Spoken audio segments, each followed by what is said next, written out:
Last week, we talked about infinite banking for business owners. Today's topic, cash value life insurance for kids. We're going to dive into why you would even want life insurance on kids. What could be the benefits?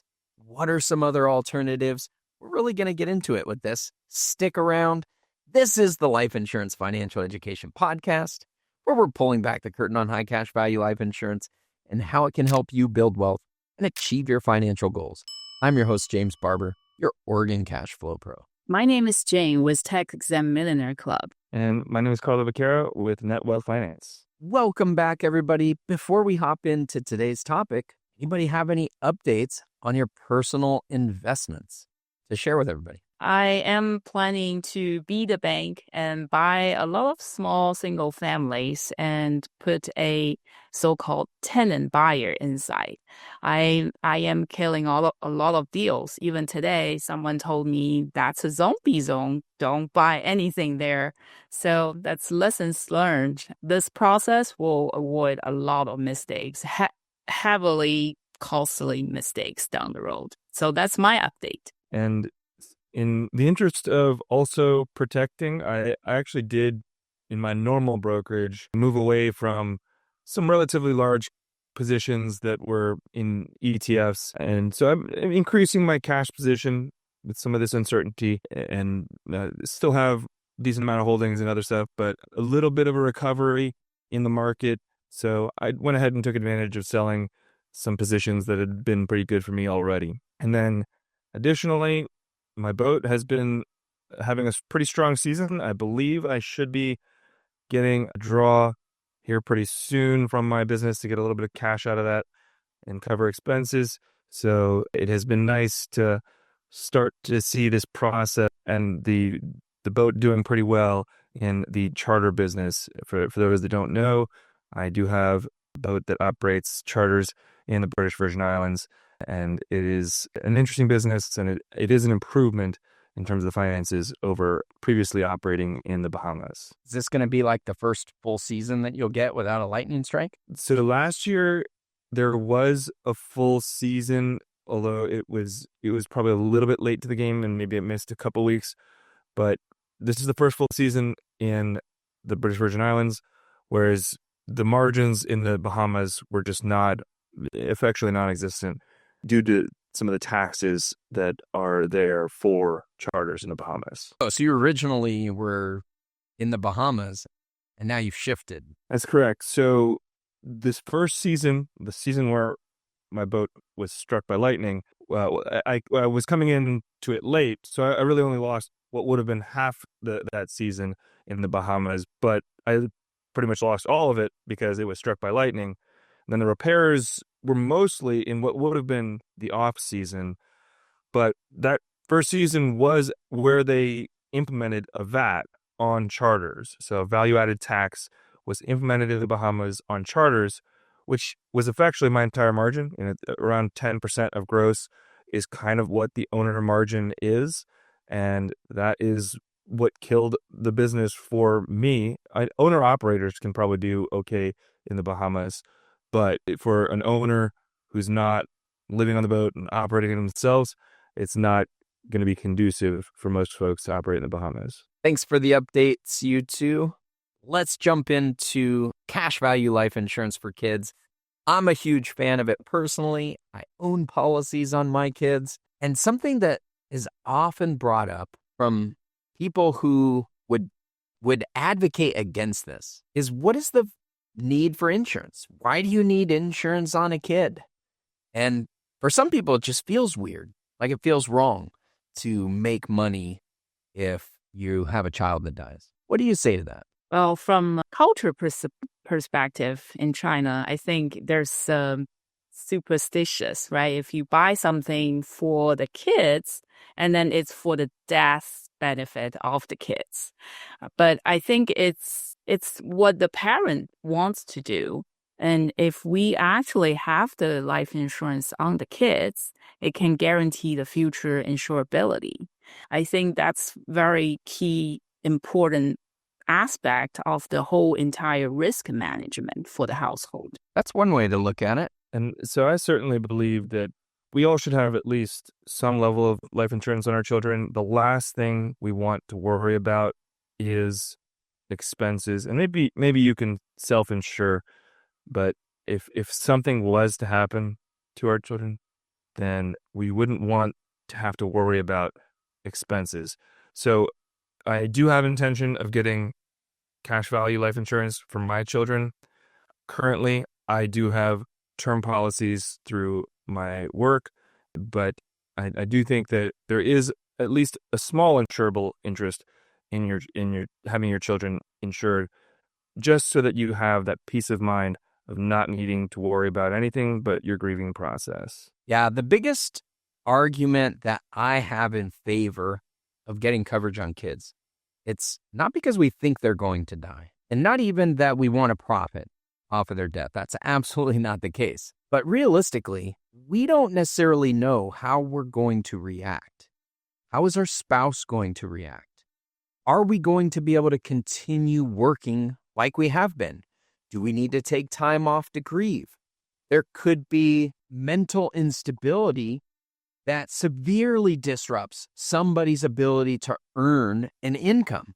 And at its heart, that's what life insurance is about. Life insurance is about replacing income in the event of a death.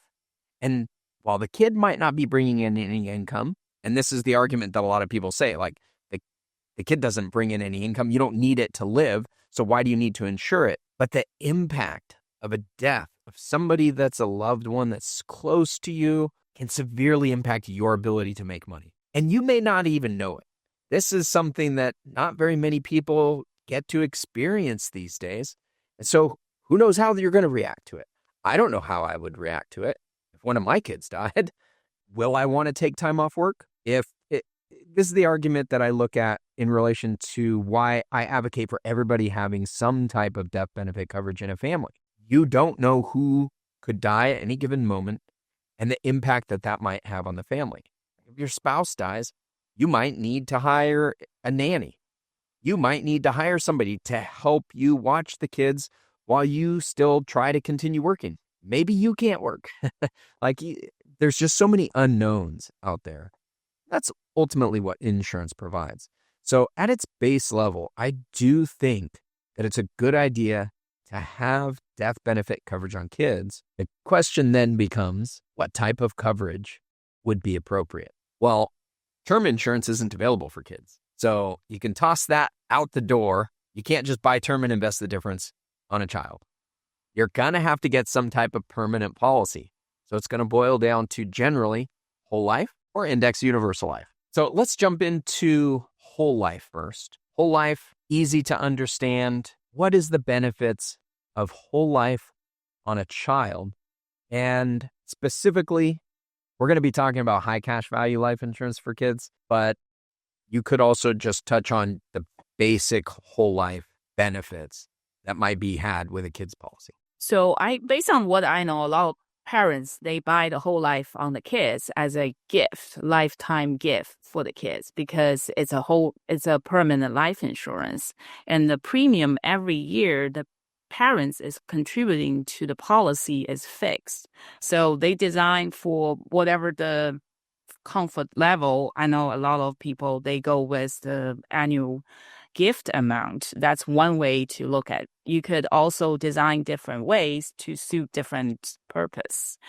The permanent life insurance, the whole life insurance will have the fixed premium and will with a lot of guarantees for the rest of the kid's life. One advantage that you have with getting whole life early on is the fact that the structure of whole life is dividing the cost of that insurance over the life of the insured. So when you get it early on and you have something that is paid up at age 99, for example, that means that your costs can be averaged over a very long period of time. And so the insurance can be significantly cheaper when you do something like that.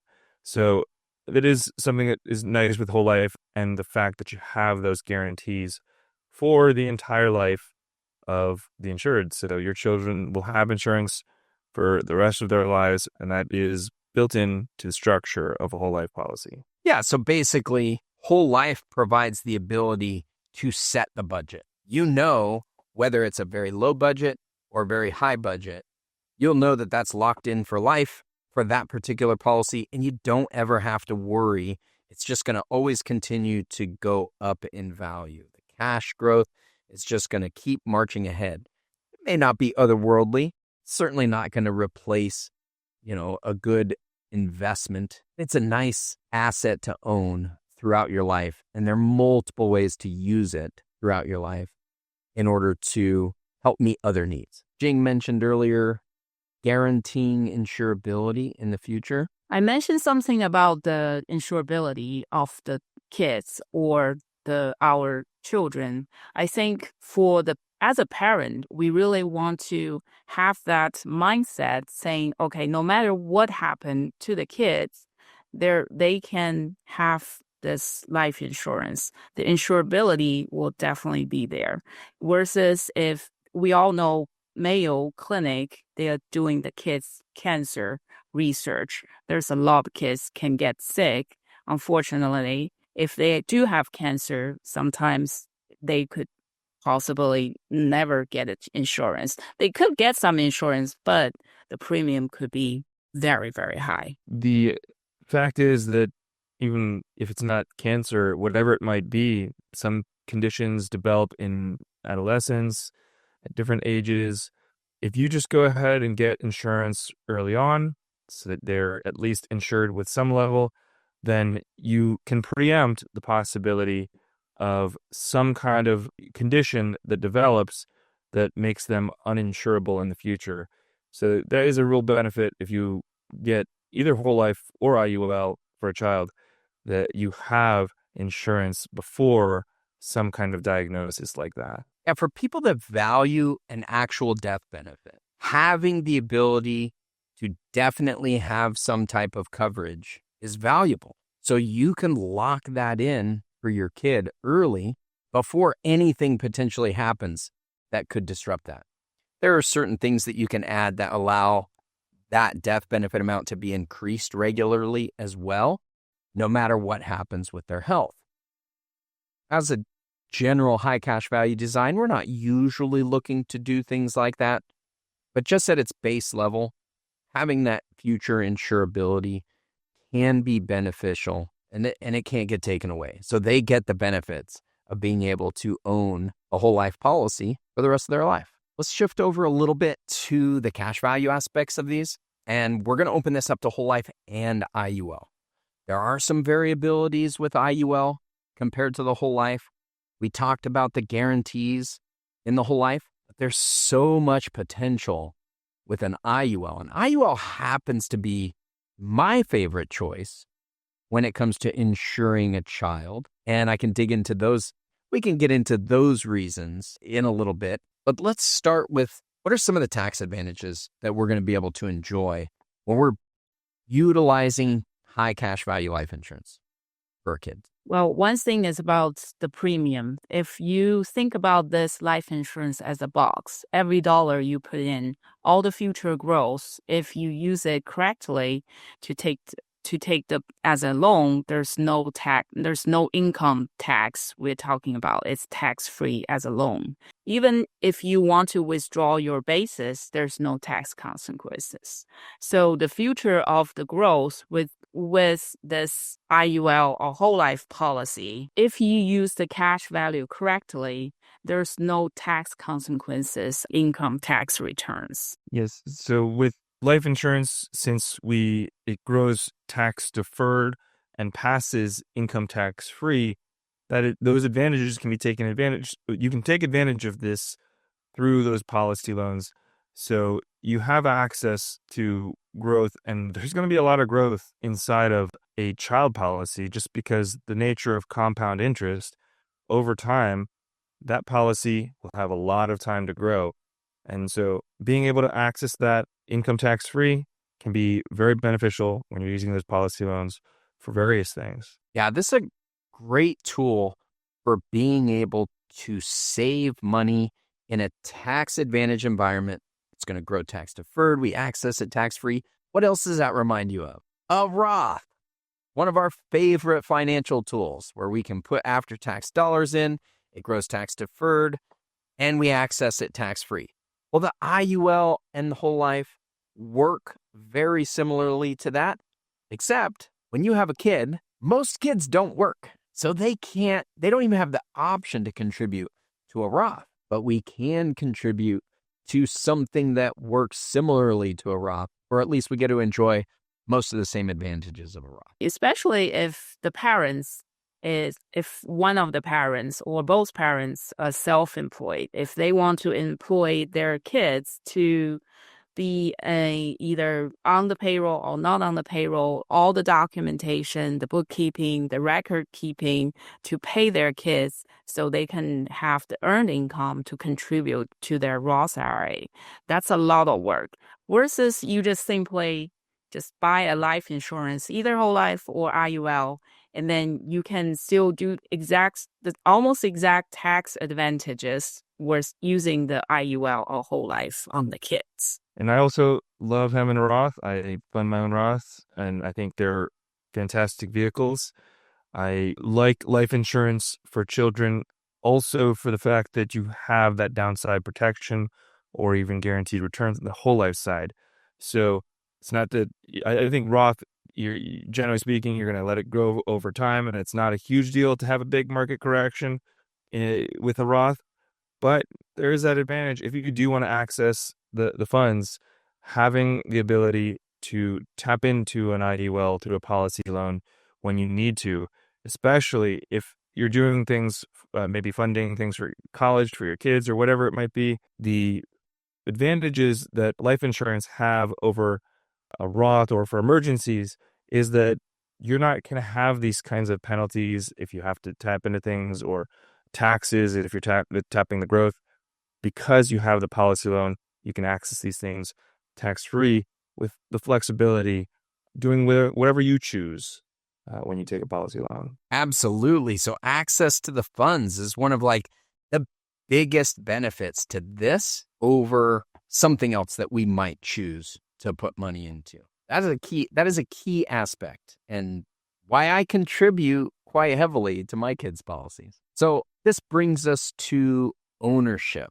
There might be different reasons why we might actually start a policy on a kid. And I think some of what we have talked about has been kind of geared toward this could be something that they might own in the future. Kids can't own life insurance policies, though. So when we first start out, somebody else has to be the owner of the policy.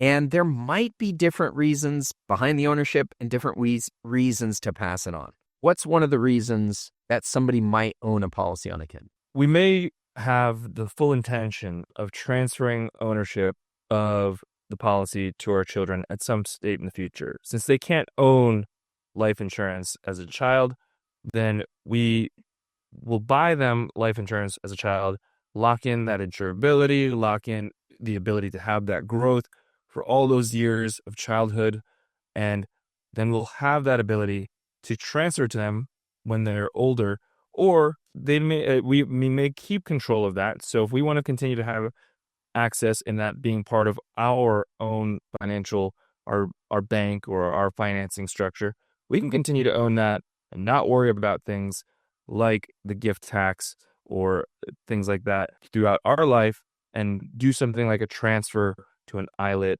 or just let it pass when we pass away. So you touched on the two reasons why we might own the policy. One, we want to give it to them, or two, we want to own the policy and take the advantages of being the owner ourselves. So true that we don't have to give them the policy. An owner controls the policy. They control the cash value. And there could be a number of reasons why a parent might want to retain ownership of a policy. I know personally, I've had clients who said, I don't think I would trust the kids with the cash value at this point. They need to get quite a bit older before I would consider giving this to them. And then I've had others that we get that policy because they can't qualify for insurance. And it gives them access to a cash somewhere that they can put the cash that they intend to utilize still throughout their life that they wouldn't otherwise be able to get. If that is the route that somebody chooses to go, at some point, if they die, what happens to that life insurance policy? So you can list your contingent owners, and I think the ideal contingent owner in the event that you pass away will tend to be your child if this is a policy on the child. But you may still not even necessarily do that. You may still want to have your spouse maintain control of that until a certain age. So there's various things that you can use in your will as well, and what you want to be done with that policy. But the primary easiest way is to probably just define your contingent owners for the policy. So essentially what I was getting at was, this is an asset. The life insurance policy is an asset, and it can get passed on just like any other asset. It can get passed on through a will and given to anybody. It can get, in some cases, you can list a contingent owner in the policy itself to where it doesn't have to go through probate, doesn't have to go through a will. The insurance company knows who's the owner of this policy if the current owner dies. So there could be easy ways to pass it on in that scenario. Outside of actually giving it to somebody in that manner, there are ways to utilize trusts as well to help meet ownership needs in the future for these things. Well, the trust, we usually call it ILIT, irrevocable life insurance trust. Remember, trust itself is an entity already. It segregates what you own versus what the trust will own. If you put your life insurance into the trust, into the ILIT, which is super important, since sometimes when you set up the trust, it does not function by itself. You have to put stuff into the trust. In this case, the ILIT will be the life insurance owner in this situation. It can also be the beneficiary. The insured will be whatever the original insured person for this ILIT. It's one of the tools which we could use in the estate planning because it will not count into your own estate when you calculate all the numbers, because trust itself is a separate entity already. We should all be lucky if we all have to consider for estate tax considerations, and that's in my goal in my asset portfolio when I pass away is to fall into that camp. So at some stage, I do have the intention of moving elements and assets into various forms of trusts. So I think it's a good thing to know about and keep in mind. So with a child, it is a good tool, but one downside to that is there is expense involved with creating and maintaining a trust. So just keep that in mind.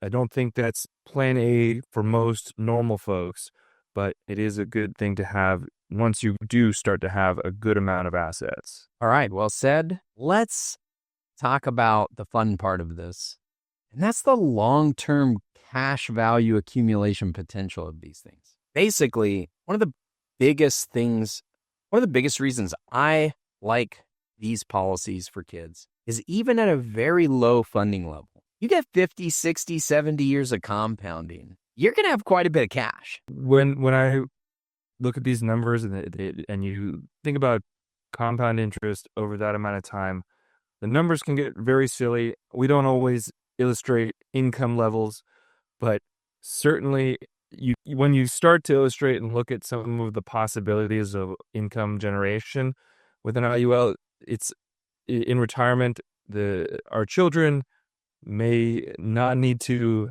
work for very long when you consider for all of that time.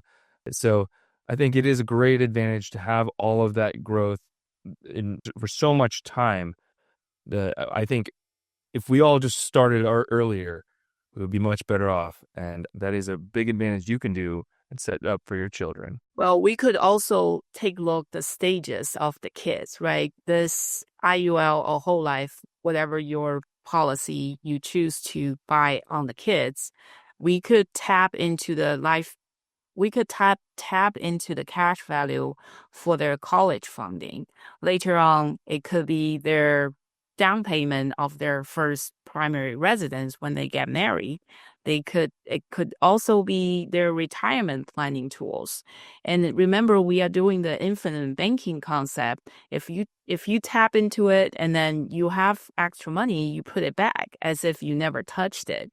Over the really long period of time, the cash value can grow into a significant number. Now, there's all kinds of ways to utilize this cash value throughout life and so many years of compounding that the accumulation potential is kind of off the charts. And while we know, in theory, we know that we can get possibly better growth in the stock market if we just put it in there, forget about it, you just keep plugging away. Eventually, it's going to turn into a lot of money, but you still run the risk of the ups and the downs, and nobody knows how anybody's going to deal with that. Like, there's a real human aspect that could cause problems with that particular strategy that we don't encounter in cash value life insurance because we have that downside protection. It's only going to go up. So if you want to guarantee that your kids are going to be millionaires, high cash value life insurance is a really good way to ensure that. Jim earlier mentioned that it could be a down payment for a house. Realistically, with a few $1,000s a year that you might put in to a child's policy, you could have your children buying their entire first house, potentially, with the compound interest. So the numbers can get really pretty crazy when you give it a decent amount of time. And you just treat it like a regular mortgage, pay it back. But that growth, that interest is sticking with you or with your child in that time. So it can be a great opportunity for your children. Another quick possibility will be some funding for the kids to start their own business. We talk about several different episodes how high cash value life insurance can be a great tool for business owners. I think the possibilities are almost limitless with what we can come up with as far as utilizing cash value in the future. But the key is to get it started. So with that, what would be a good call to action for folks this week? It's time for this week's call to action. I would say inventory what you could put away for your children and start assessing whether or not life insurance makes sense for your situation. Jing mentioned earlier the possibility of starting a business or having a business and you can pay your children for a Roth. There's the options of 529s. You get a lot of different options that you have. I happen to think one of the best savings mechanisms for a child is in something like an IUL.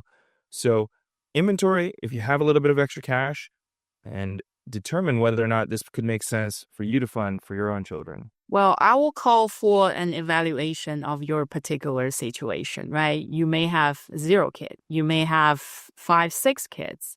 How much you want to contribute? What's your purpose? And just think it through. Things, if it's a whole life, you are committing that premium every year for each kid. So I think it's a good call to action to really have a plan if you want to give your kids a good start having some permanent life insurance on your kids. And I'm going to say, for a good call to action, reach out to your insurance agent. And if you don't have an agent, reach out to us. We're happy to talk to you about potential coverage. Consider coverage for everybody in the family. We started out talking about the actual need for life insurance on each person. We can dive into how we can meet other needs with these products beyond that. But let's get a good assessment and make sure everybody's covered. And with that, be sure to join us next week as we talk whole life versus IUL, guarantees versus growth potential. That one's going to be an enlightening one. Appreciate you joining us. I'm your host, James Barber, your Oregon Cash Flow Pro. I'm licensed for life insurance and annuities across the country. And my name's Jane. I'm the host of Tech Exam Millionaire Club. We help business owners, pretty much everyone, to really learn how to become tech exempt multimillionaires. I'm also licensed in several different states and happy to chat with you more. And I'm Carlo Vaquera with Netwealth Finance. We'll work with life insurance clients across the country as well. You can find us at netwealthfinance.com or on YouTube at NetWealth Finance. Appreciate you guys joining us. We'll see you next week. Stay tuned. Thanks for watching. The next 20 seconds determine your future. Subscribe, meet with us, or continue educating yourself with these videos right over here.